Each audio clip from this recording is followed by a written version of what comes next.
Assalamualaikum warahmatullahi taala wabarakatuh. আমরা কিছু নারে তাকবীর, নারে রিসালাত, আহলে সুন্নাত ওয়াল জামাত।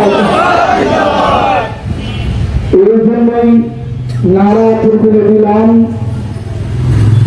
আমরা আহলে সুন্নাত ওয়াল জামাতের অনুসারী গোটা পৃথিবীর বুকে সত্য এবং ন্যায়ের ঝান্ডা আমরা উত্তোলন করার জন্য সদা সর্বদা আমাদের জীবন পর্যন্ত বিলীন করে দেওয়ার জন্য আমরা প্রস্তুত হয়ে আছি। আমরা মজলুম যারা যেখানে জুলুমের শিকার হয়েছে, ফিলিস্তিন, ভারত, মিয়ানমার সহ গোটা পৃথিবীর বুকের মজলুমদের পক্ষে 26শে এপ্রিল আমরা যখন রাজধানীর বুকে আমাদের বিশাল মহাসমাবেশ করতে আমাদেরকে প্রত্যেক পদে পদে তারা বাধার সৃষ্টি করেছে।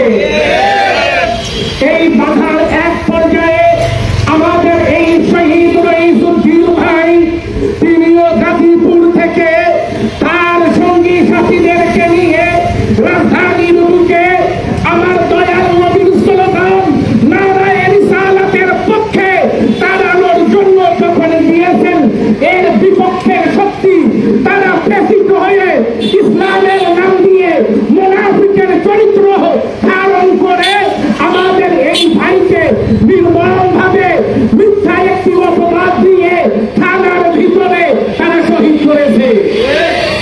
আপনারা হয়তো অনেকে সঠিকভাবে এই বিষয়টি জানেন না। যারা আমাদের এই রইসুদ্দিন, মাওলানা রইসুদ্দিন, তিনি একজন মসজিদের ইমাম ও খতিব ছিলেন।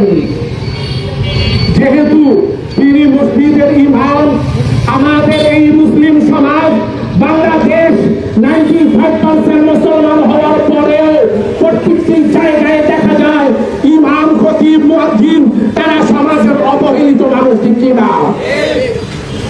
এদেরকে যেভাবে অবহেলা করা হয় আমাদের মাওলানা রইসুদ্দিন ভাইকে ঠিক সেইভাবেই তারা অনেকভাবে অবহেলা করেছে। 3 মাস থেকে বেতন দেয়নি সেই মসজিদের কমিটি, যারা ফ্যাসিস্টের দালাল